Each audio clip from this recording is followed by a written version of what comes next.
I'm Sally McNamara, Paediatric Occupational Therapist and author of the Motor Skill Flipbook Program and the Sensory Support Flipbook Guide.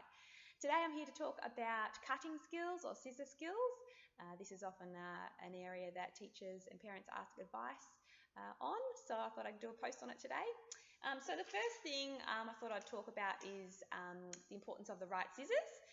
So if a child's starting out with cutting and they're just learning or they're having a bit of difficulty, it's really important to have some self-opening scissors, and sometimes really early on. So children around 2 or 3 can, even as young as 2 or 3, can start with these type of scissors if they're able to be safe with them, but they can be a bit older as well.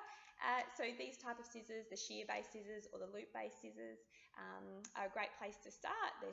They obviously self-open, so that takes away that element of the cutting action, so that's really handy.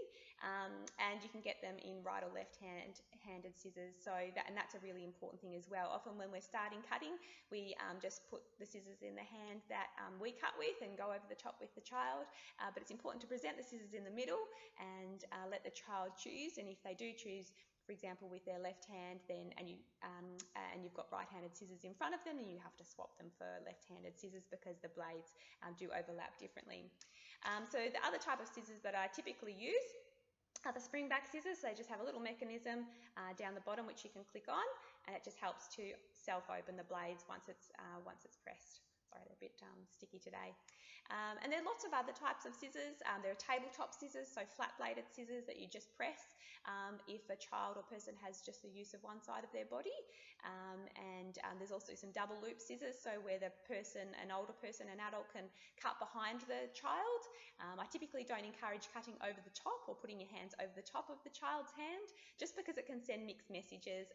If a child's trying to squeeze their hand and they're getting messages from the back of the hand, it can be a little bit confusing. So the double loop scissors can be good in that way. So starting off cutting, typically I would encourage people just to start with little strips of card and just doing some little snips. And again, kids as young as 2 or 3 can have a go at that if you're happy with that and you feel they're safe to do that. And obviously supervision is important. And card's really important instead of paper because it just has that extra rigidity. It's a bit more stable. It doesn't flop around like regular paper or a magazine paper in particular, which can be really floppy. And it provides a bit more feedback, so it just gives a bit stronger messages to the brain, which then helps with coordination control. And so I often use card and recommend cardboard or thick paper with any child that might be having a bit of difficulty with cutting, right through whatever age, just because, as I said, it does provide that resistance and it's a bit more rigid, so the child usually has a bit better control over it.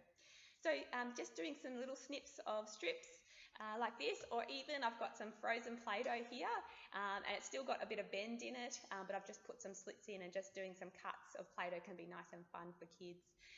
The next progression of cutting skills is usually just little strips where they're cutting a little bit, so a few cuts in a row along a straight line, so they will be cutting like that. And I'd just encourage, obviously, the child to hold it out in front of them and just try and cut along the straight lines. So often if I'm doing strips like this, I'll do them in green or something like that, so we can make some grass for a picture, so to make it nice and functional. Or I might do something like a little lion's mane, where we might be cutting some sort of little snip lines and producing something, because as an OT we always try to keep things functional. The next type of cutting that we would progress to, so around the sort of 4 to 5 age range, would be the cutting curvy lines or cutting zigzag lines. Again, I've used cardboard. These are just cereal boxes that I've cut up to make some crocodiles with sharp teeth and gummy teeth or a gummy mouth. And again, holding the paper out in front of them or the card out in front of them, and we always encourage a child to turn the paper as they go, not their hands. The child will often turn their hands, especially as they progress to the next stage, which is cutting around shapes, and you'll often see a child turning their hand. So just encouraging a child to cut straight and turn the paper as they go. And obviously this is a bit trickier with circles because you've got to cut continuously. And the other thing with cutting is that we should always be cutting, if you're right-handed, we try and cut in an anti-clockwise way. And if we're left-handed, we cut in a clockwise fashion. So that's just important because sometimes kids will try and do it backwards. It just makes for more efficient cutting.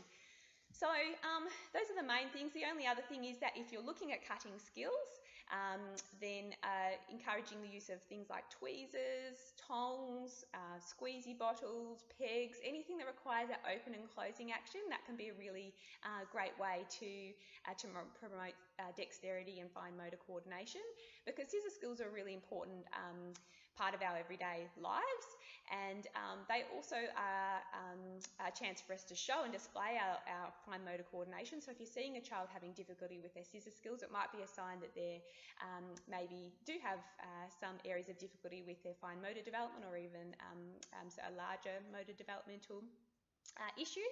So it's good to be aware of that. It's also important to remember that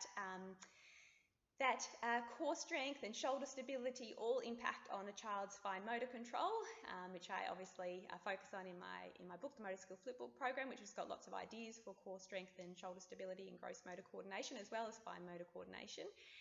But it's important to be aware that if you're looking at a fine motor skill issue or encouraging fine motor development, it should always be considered in the context of the whole body, because our fine motor development doesn't occur in isolation from the rest of our body, and our core stability and postural control and shoulder stability are really important if we want to progress with our fine motor skills. So I hope there's a few ideas there for people. If you've got any other ideas, feel free to message or post on my Facebook page, which is Sally McNamara Occupational Therapist for Kids. But I hope there's been a few ideas, and thanks for watching.